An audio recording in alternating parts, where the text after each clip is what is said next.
Maka kalau kita nak gunakan warna hitam, beritahu kepada kawan-kawan kita, kerana ada separuh pendapat, kalau orang muda yang beruban, maka elok dihitamkan. Terutama bangsa kita rambutnya hitam, maka dihitamkan itu sangat sesuai.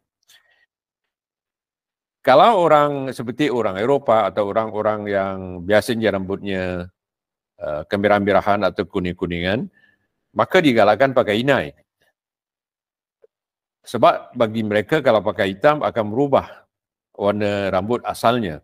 Jadi oleh kerana kita kebanyakannya di tanah Melayu ni terutamanya, di Nusantara, rambutnya warna hitam, maka elok pakai hitam.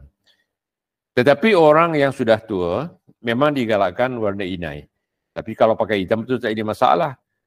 Saya katakan bahawa orang kita ni biasanya rambutnya hitam.